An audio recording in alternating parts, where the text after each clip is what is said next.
The last normal photo of Daniel Cruz was taken on a Tuesday.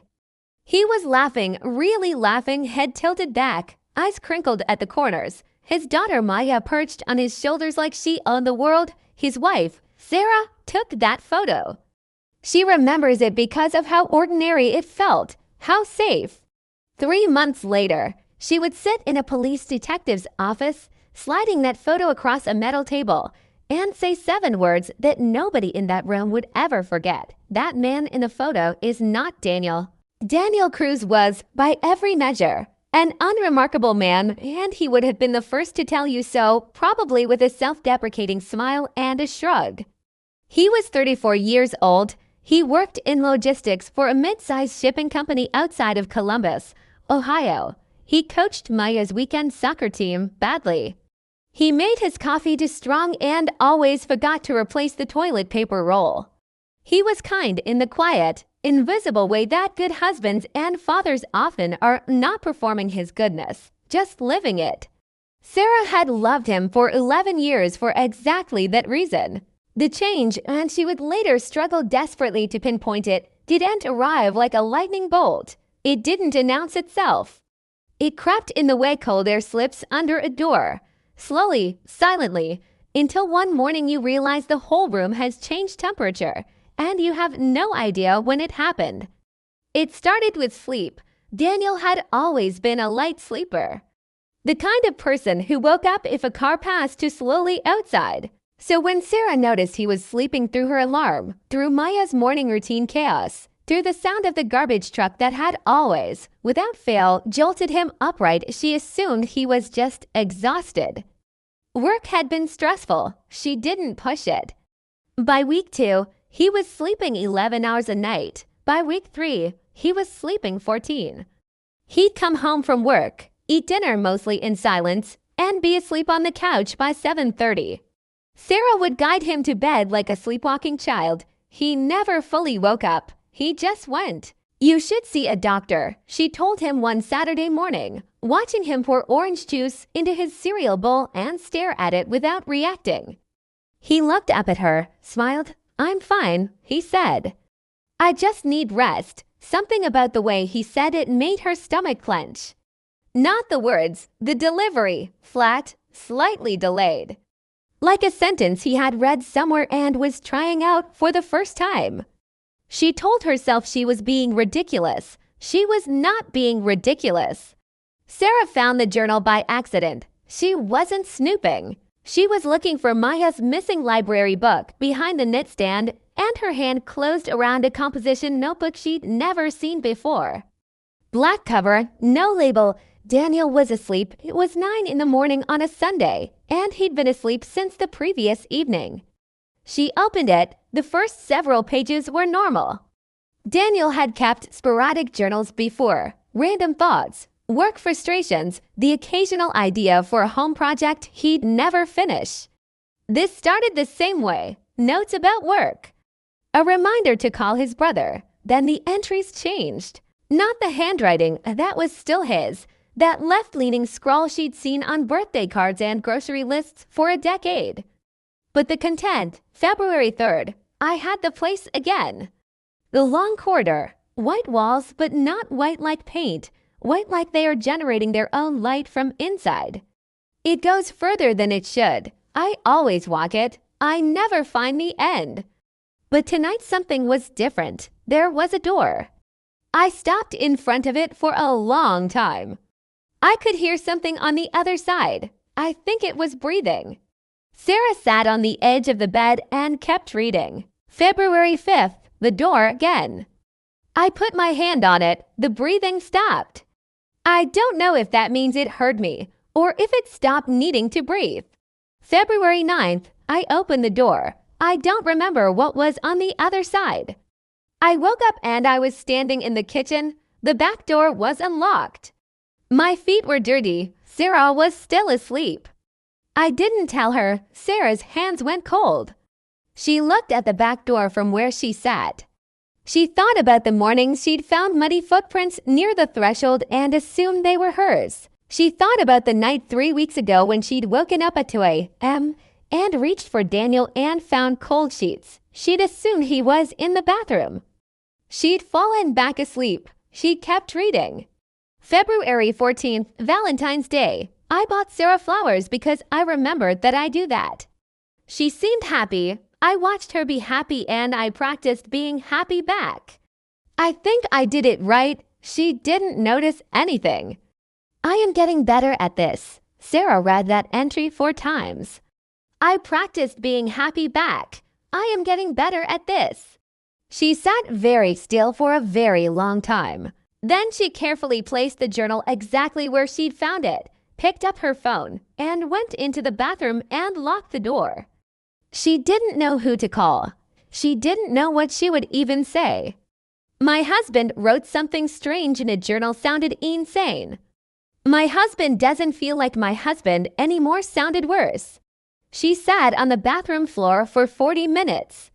Then she heard Maya's little feet on the hardwood and she stood up, wiped her face, and went to make breakfast. Daniel slept until noon. When he came downstairs, he kissed Sarah on the cheek. His lips were unusually cold. Morning, he said. And then he smiled, that same slightly delayed smile, and she thought, how long has he been practicing that? Sarah told exactly one person. Her older sister, Renee, who was practical and unflappable and who Sarah trusted with the specific kind of problem that couldn't be Googled. They met for coffee without Daniel knowing, and Sarah laid out everything, the sleep, the journal, the cold lips, the feeling she couldn't name, that electric wrongness humming beneath every interaction with her husband, like a radio signal tuned one frequency off from where it should be. Renee listened without interrupting. That alone told Sarah this was serious. Renee always interrupted. Has he seen a doctor?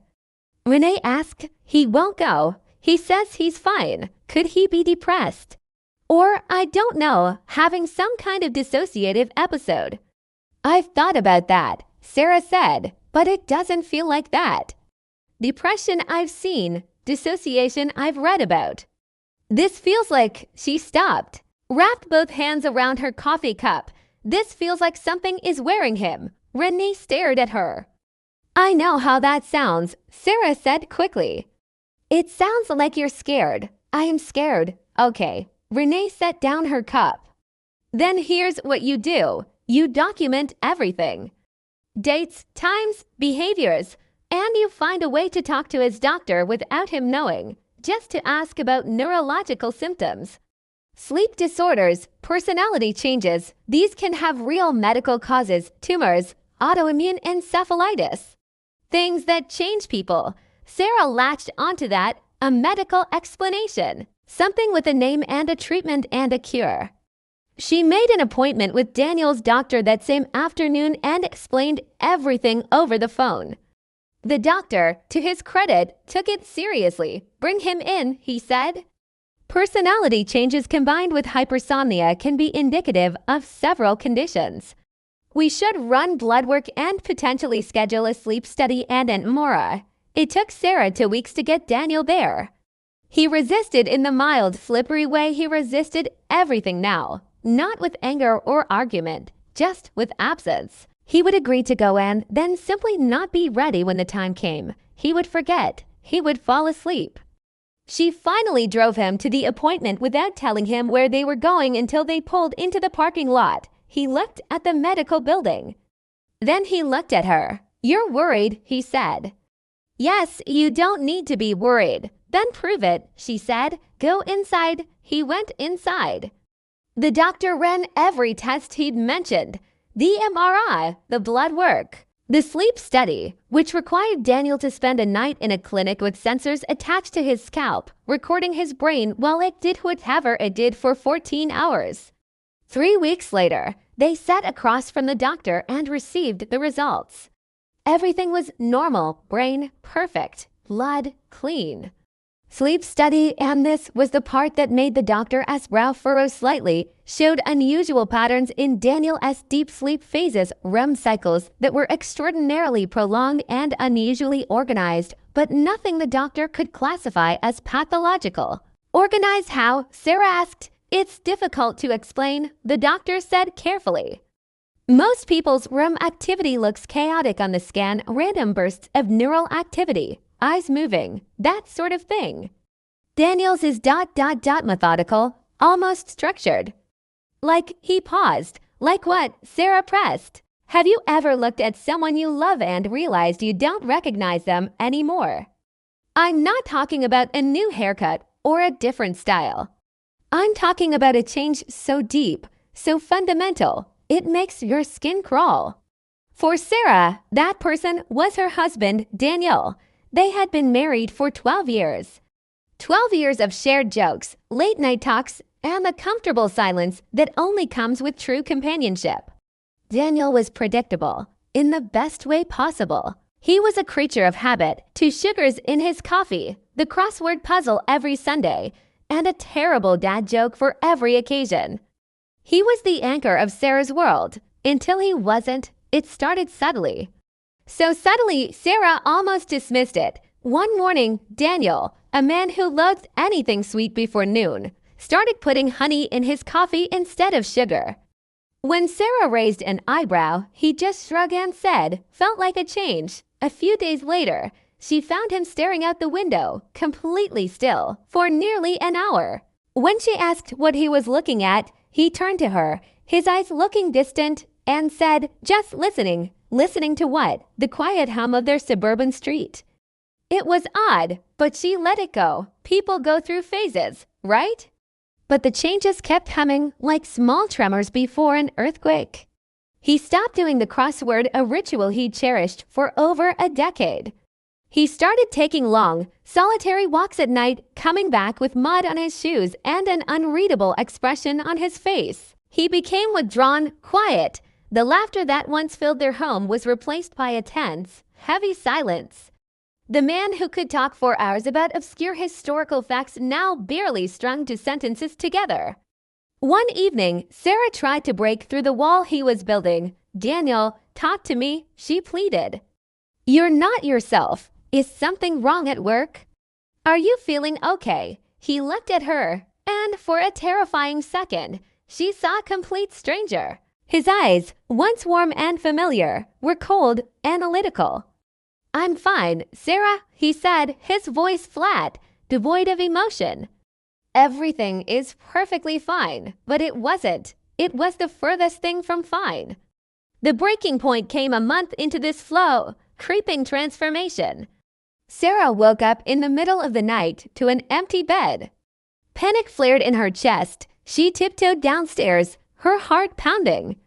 She found Daniel in his home office, but he wasn't working. The room was dark except for the glow of his computer monitor. He was hunched over the keyboard, typing furiously, his fingers flying at an impossible speed. But that wasn't what made her blood run cold. It was the language on the screen. It was a chaotic jumble of code, complex mathematical equations, and symbols she had never seen before. It looked alien. Daniel had a degree in literature. He could barely set up their Wi-Fi router. What was this? She whispered his name. He didn't turn. He was completely absorbed, his face illuminated by the strange, glowing symbols. Sarah backed away slowly, her mind reeling. This wasn't just a phase. This wasn't a midlife crisis. Something was profoundly wrong. The next day, Sarah launched her own investigation. Her husband was a stranger, and she needed to find out why. She started in his office, the scene of the previous night's bizarre discovery. She waited until he left for one of his long walks and then slipped inside, feeling like a spy in her own home. His computer was password protected, of course. But then she noticed a small, black notebook on his desk. His handwriting used to be a messy, almost illegible scrawl. She opened the notebook. The script inside was precise, perfect, almost machine-like. The pages were filled with the same alien symbols and equations from the computer screen. But interspersed between them were words she could understand. Words like integration, assimilation complete, recalibrating sensory input, and legacy consciousness feeding. It read like a technical manual, a log of some terrifying process. One entry, dated 3 weeks prior, sent a shiver down her spine. Subject's emotional responses are inefficient. Beginning suppression protocol. Subject. Was he talking about himself? Legacy consciousness. Was that the real Daniel, the man she married? A wave of nausea washed over her. She kept flipping through the pages, her hands trembling. Towards the back, she found a sketch. It was a detailed drawing of a strange, non-humanoid creature with intricate, overlapping plates and multiple limbs. Underneath it, a single, chilling word was written, home. Her search led her to the garage. Daniel had recently forbidden her from entering, saying he was working on a private project. Armed with the terrifying knowledge from the notebook, she ignored his warning. The garage was different. It was cleaner, more organized than it had ever been. In the center, covered by a large tarp, was a bulky object. With her heart in her throat, she pulled the tarp away. It was a machine. A complex assembly of wires, metallic alloys she didn't recognize, and a glowing central core that hummed with a low, vibrational energy. It looked like something out of a science fiction movie. A panel on the side was open, revealing a tangle of wires connected to a familiar object, Daniel's laptop. It was running the same program from the other night. As she stared at the machine, a realization, cold and sharp, pierced through her confusion.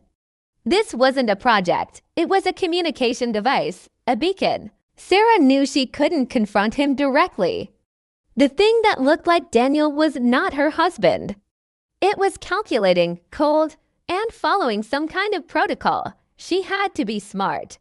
She put the tarp back, returned the notebook exactly as she found it, and went back to pretending everything was normal. But now she was watching, she was observing, gathering information, trying to understand what she was up against.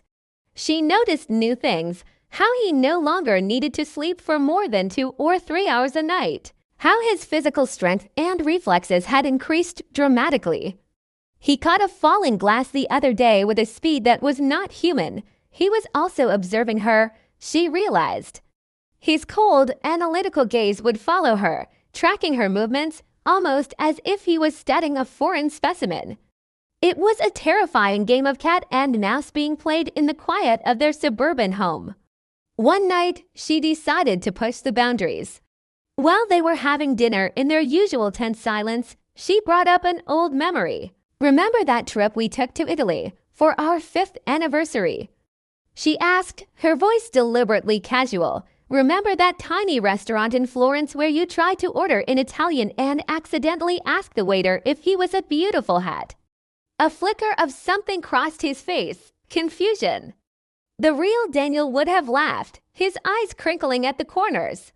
This Daniel just tilted his head. I have no memory of that event, he said, his voice a monotone. The data is not available. Data, not a memory, but data. That confirmed it for her. The Daniel she loved was gone, buried under layers of alien code and cold logic. But Sarah wasn't ready to give up. If his legacy consciousness was fading, as the notebook said, maybe a part of him was still in there fighting. She had to find a way to reach him. She had to fight for the man she married. Her plan began to form. It was desperate, dangerous, and she had no idea if it would work. But looking at the stranger sitting across the table, wearing her husband's face, she knew she had to try. The beacon in the garage was the key. It was his connection to wherever or whatever he came from. If she could disrupt that connection, maybe, just maybe, she could get Daniel back. She was no longer just an investigator. She was a soldier in a war for her husband's soul. And this was a war she intended to win. Thank you for watching. If you were captivated by Sarah's story, make sure to hit that subscribe button and turn on notifications. We explore the strange, the mysterious, and the unexplained every week, and you won't want to miss what's coming next. See you in the next video.